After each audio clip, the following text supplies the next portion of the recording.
안녕하세요. 스타트업 솔루션즈 아키텍트 안성진입니다. 오늘은 AWS 코파일럿 CLI를 활용해서 모범 사례 기반 서버리스 아키텍처 만들기란 주제로 세션을 진행해 보고자 합니다. 아젠다는 다음과 같습니다. 우선 코파일럿 CLI가 무엇인지 살펴보고요. 코파일럿 CLI의 컴포넌트들과 데모, 그리고 마지막으로 오늘 전달드렸던 내용을 정리하면서 이번 세션 마무리해 보도록 하겠습니다. 먼저 코파일럿 CLI가 무엇일까요? 2015년에 컨테이너 오케스트레이션 서비스인 아마존 ECS 서비스가 공개가 되고 클라우드에서 애플리케이션을 컨테이너로 더 쉽게 실행할 수 있는 방법을 개발자분들은 원하셨습니다. 그러던 중에 이제 EC2 인스턴스를 직접 운영하지 않는 방향에 대한 목소리가 나오게 되었고, 이에 따라 컨테이너를 기본 컴퓨팅 단위로 실행할 수 있는, 즉 EC2 용량이 필요하지 않은 AWS 파게이트를 구축하게 되었습니다. 이러한 과정에서 웹 트래픽 유입을 위한 로드 밸런서, 서비스 간 통신을 위한 서비스 디스커버리, 코드 파이프라인과 코드 디플로이를 활용한 CI/CD 기능 통합을 발표했는데, 컨테이너를 막 시작한 개발자분들께서 배워야 할 새로운 개념이 너무 많아서 어렵게 느껴졌다고 말했습니다. 또한 기존의 로컬 개발 환경과 더 잘 통합이 되는 도구를 원하셨는데요.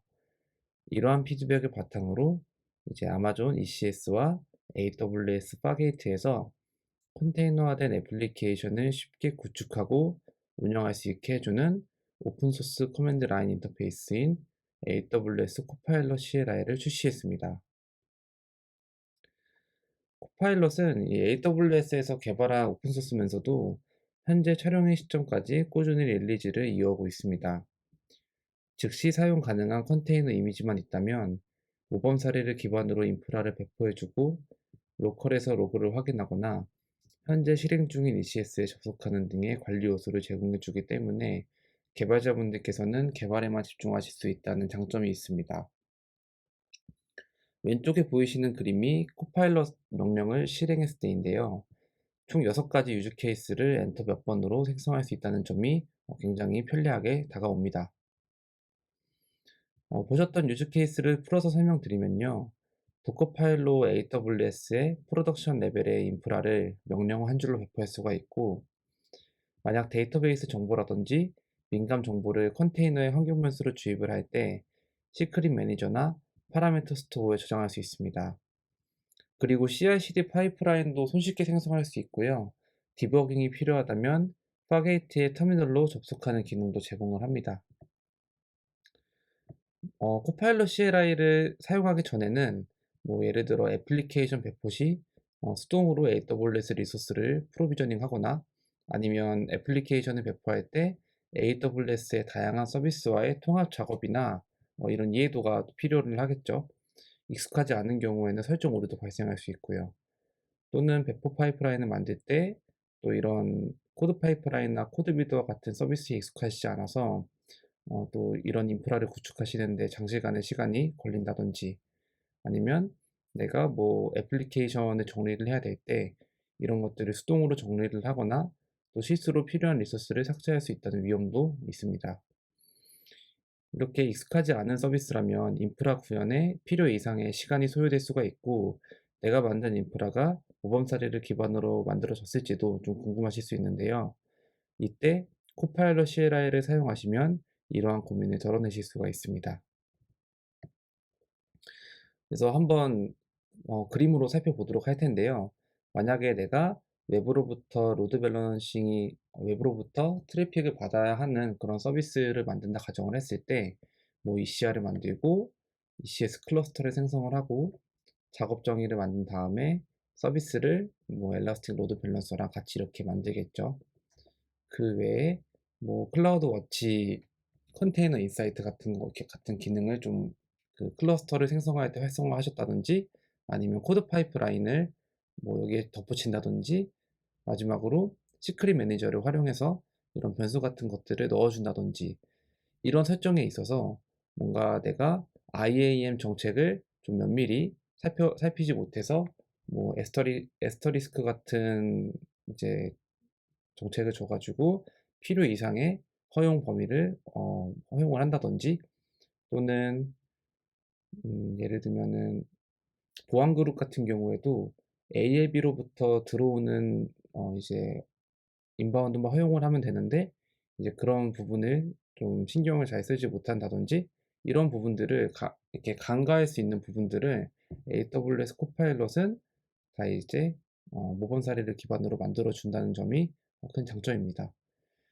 그래서 앞서 보셨던 이런 인프라들도 사실 코파일럿 명령어를 사용하시게 되면은 이렇게 한 3줄에서 4줄 정도 되는 명령어로 쉽게 생성을 하실 수 있다는 장점이 있어요.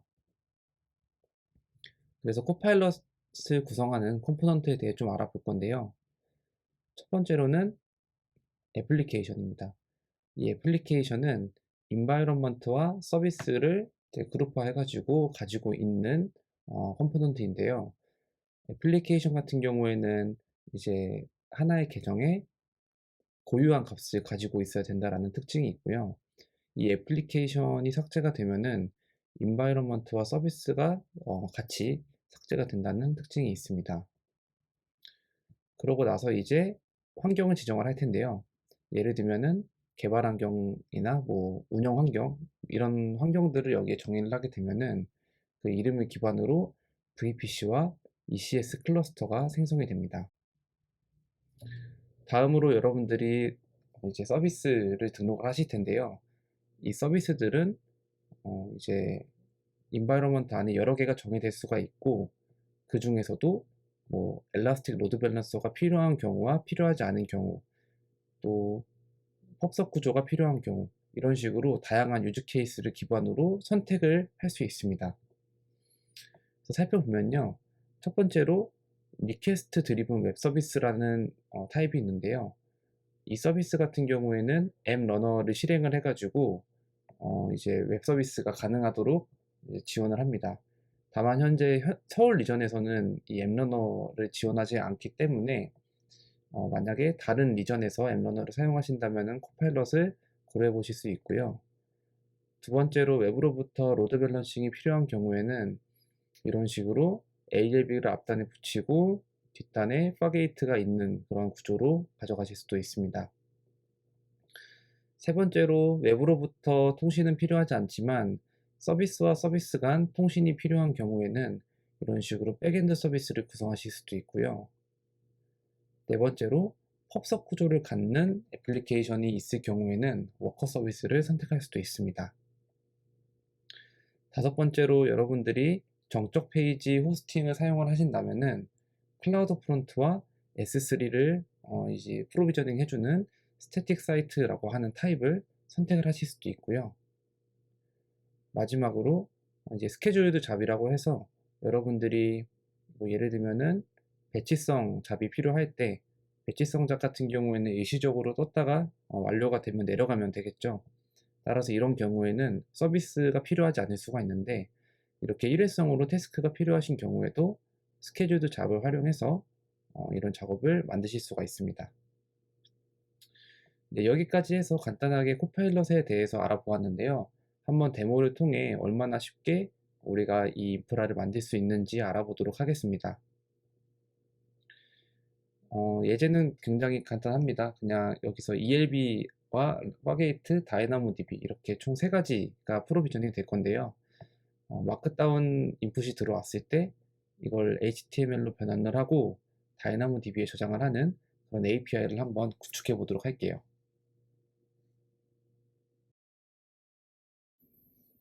네, 이번 코파일럿 워크샵은 웰컴 투 AWS 코파일럿 워크샵 페이지에서 같이 따라해 보실 수 있습니다. 네, 일단 코파일럿을 실행을 시키려면은 기본적으로 AWS 코파일럿 CLI는 설치를 해 주셔야 되고요. 해당 페이지에서 오늘 실습에 사용하실 애플리케이션 코드도 같이 받아서 진행하도록 하겠습니다. 일단 이 앞에서 봤던 부분은 제가 미리 세팅을 다 해놓은 상태여서 저는 바로 진행을 할게요. 오늘 만들어 볼 이제 아키텍처는 굉장히 심플합니다. ALB를 통해서 파게이트로 들어오면 파게이트 애플리케이션이 마크다운 랭귀지를 HTML로 변환을 해서 그 변환된 값을 DynamoDB에 적재하는 그런 과정입니다. 네, 그러면 바로 시작을 해볼게요. 일단 오늘 진행할 IDE 환경은 AWS 클라우드 9이라는 환경이고요. 제가 이 환경에다가 애플리케이션 코드와 코파일럿 그리고 도커 등을 설치해 놓은 상태입니다. 그래서 현재 파일 구조, 폴더 구조를 보시면요. 저 파게이트가 될 이 도커라이징 될 소스들이 여기에 위치를 하고 있고, 이렇게 컨테이너라이징 된 애플리케이션만 존재를 한다면 바로 ECS 클러스터를 만들고 앱 서비스를 하실 수가 있어요. 그래서 코파일럿 같은 경우에는 이런 식으로 명령어 형태로 실행을 하게 되는데, 처음에 실행하는 명령어의 의미를 한번 보자면 코파일럿의 서비스를 초기화시키겠다라는 의미예요. 코파일럿 이닛하면 이 가운데 서비스가 생략되어 있는 상태고, 애플리케이션은 모듈 1이라는 애플리케이션을 이름으로 쓸 거고, 우리가 만들 서비스의 도커 파일은 해당 경로에 있다. 그리고 서비스 이름은 서비스 API 마크다운, 그리고 타입은 아까 말씀드렸던 그 외부 로드 밸런서로부터 이제 트래픽을 받게 되는 그런 명령입니다. 그래서 이 명령을 그대로 실행을 해줄게요. 제가 이전에 폴더 위치를 안 옮겼네요. 그래서 그 폴더에서 서비스 API 마크다운을 옮기고 다시 코파일럿 이니셜라이즈를 할게요. 네, 여기까지 해서 코파일럿 서비스 초기화가 이제 아직 배포가 되진 않았지만 어느 정도 실행이 된 것을 보실 수 있습니다. 그리고 나서 여기서는 바로 테스트 환경으로 배포를 할 것이냐 라고 물어보는데, 저희가 이제 바로 배포를 하진 않고요. 좀 변경을 해야 될 내용이 있어가지고 일단 노로 빠져나오도록 하겠습니다. 이 위에서 생겼던 일을 한번 보시면요. 매니페스트 파일을 작성했다라고 표시가 되고 있습니다. 그래서 어떤 매니페스트 파일인지 한번 보시면, 네, 방금 저희가 서비스를 이니셜라이징 할 때 정했던 이름이랑 타입, 그리고 어떤 경로로 호출을 하고 헬스 체크는 어떤 걸로 할 건지, 그리고 CPU 메모리와 같은 스펙 등이 이렇게 기술이 됩니다. 이 매니페스트 파일 같은 경우에는 그 코파일럿을 초기화할 때 이 매니페스트 파일을 참고해가지고 배포 시 그 클라우드 포메이션 스택으로 업데이트 되는 그런 형태로 실행이 됩니다. 네, 그래서 클라우드 포메이션 한번 보시면요. 이런 식으로 모듈 1 인프라스트럭처 롤이라는 녀석이 생겼습니다. 그래서 IAM 롤 이렇게 두 개가 현재 생긴 것을 보실 수가 있고요. 기본적으로 이니셜라이징 작업에서는 이런 식으로 권한이 생성이 된 다음에 그 디플로이를 할 때는 이 스택이 또 다른 스택을 생성하든지 아니면 기존 스택이 업데이트 되면서 리소스들을 생성을 하게 됩니다. 그래서 우리는 애플리케이션 실행을 위한 매니페스트 파일을 일부 수정을 해줄게요. 기본적으로 패스는 ALB의 루트 패스를 통해 접근을 하도록 설정이 되어 있지만, 오늘 저희가 실행시킬 애플리케이션은 이 API 마크다운이라는 이 경로로 들어오기 때문에 이렇게 한번 수정을 해주겠습니다.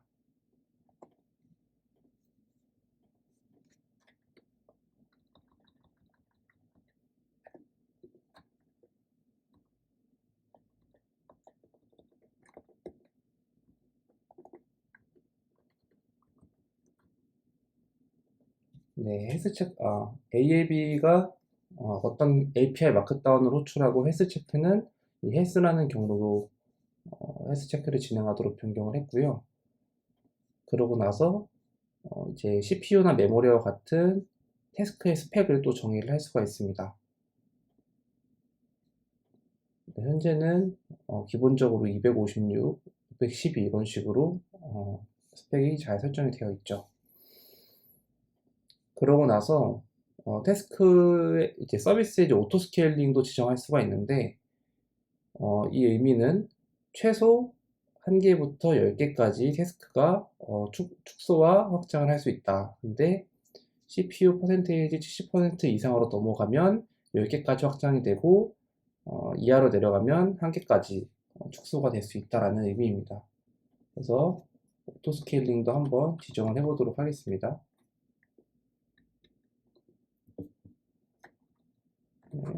네, 렌지는 1에서 10, 그리고 CPU 퍼센테이지는 70으로 두겠습니다. 여기까지 해서 저장을 해주시고요. 그 다음에는 이제 아까 저희가 애플리케이션으로 서비스를 이제 초기화를 시켰으니, 이제 실제로 애플리케이션이 위치하게 될 스테이징 환경을 한번 초기화를 시켜 보겠습니다.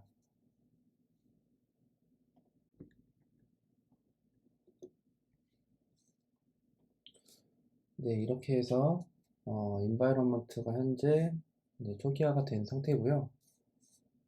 어떤 상태로 초기화 되는지 보시려면은 여기 방금 생성한 스테이징 매니페스트 파일을 보시면 아실 수 있습니다. 그래서 우리가 만든 스테이징이라는 이름의 인바이러먼트가 들어갔고, 이 옵저버빌리티 같은 경우에는 ECS 클러스터에 컨테이너 인사이트를 활성화시킬 것인지 여부입니다. 네, 여기까지 해서 환경이 초기화가 됐으면 이제 이 환경을 한번 디플로이 해보도록 할게요.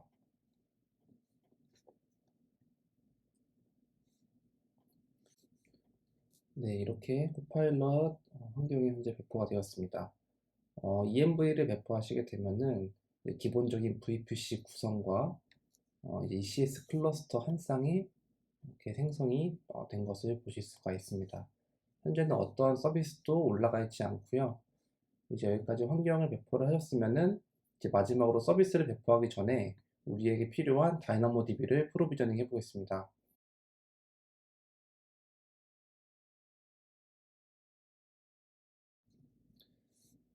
스토리지를 이니셜라이징 하게 되면은 일단 이런 식으로 좀 변경해야 될 내용들이 있습니다.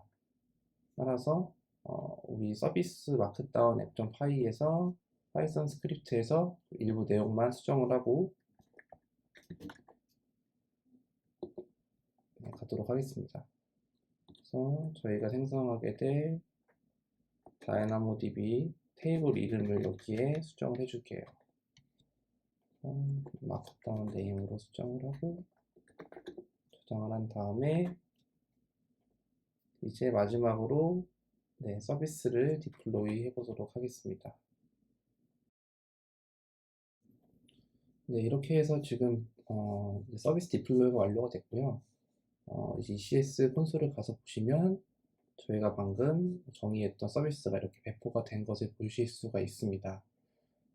따로 콘솔에서 작업을 하지 않아도 이런 식으로 클러스터도 생성해주고 서비스, 태스크 등을 다 정의를 해주니까 굉장히 간편하죠. 그리고 좀 보통 작성할 때 어려워하시는 부분이 이 태스크 디피니션을 작성하실 때 제이슨 형태나 콘솔에서 생성을 하시면 좀 처음 써보시는 분들은 번거로울 수 있거든요.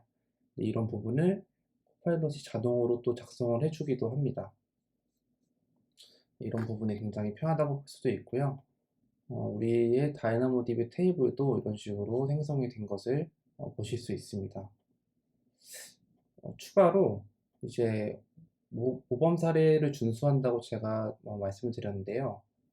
여기서 파게이트가 사용하는 이 시큐리티 그룹을 한번 보시면은, 파게이트는 구성상 이제 파게이트끼리 통신을 하기 위한 자기 자신의 보안 그룹과 이제 애플리케이션 로드 밸런서로부터 들어오는 보안 그룹 외에는 현재 구성에서는 따로 이제 허용되어야 될 그런 범위가 없습니다. 따라서 우리 그 보안 모범 사례 중 최소한의 이제 범위로 이제 개방을 해야 된다는 룰을 잘 지키고 있기 때문에 이 부분도 모범 사례를 준수한다라고 보실 수 있습니다. 여기까지 배포가 완료됐으면 마지막으로 한번 서비스가 잘 동작을 하는지 테스트를 해보도록 하겠습니다. 현재 서비스 API 마크다운의 서비스 상태를 보여주는 명령이고요. 여기 보이시는 URL을 갖고 한번 제가 컬로 날려보도록 하겠습니다.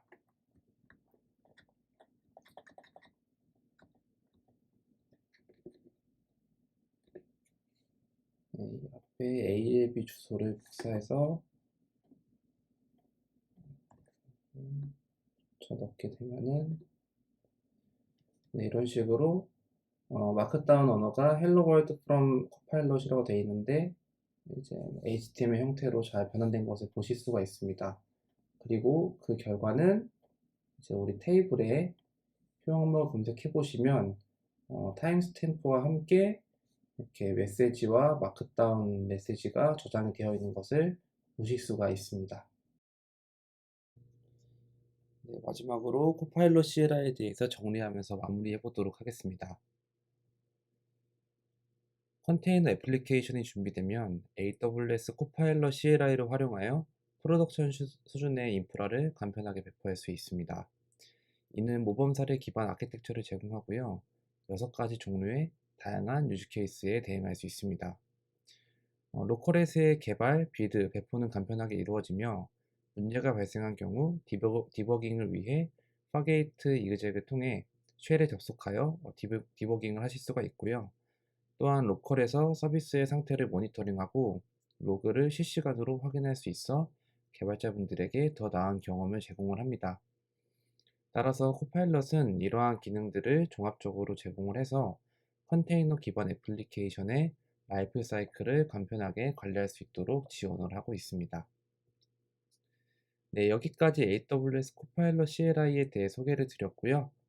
이번 세션은 여기서 마무리하도록 하겠습니다. 감사합니다.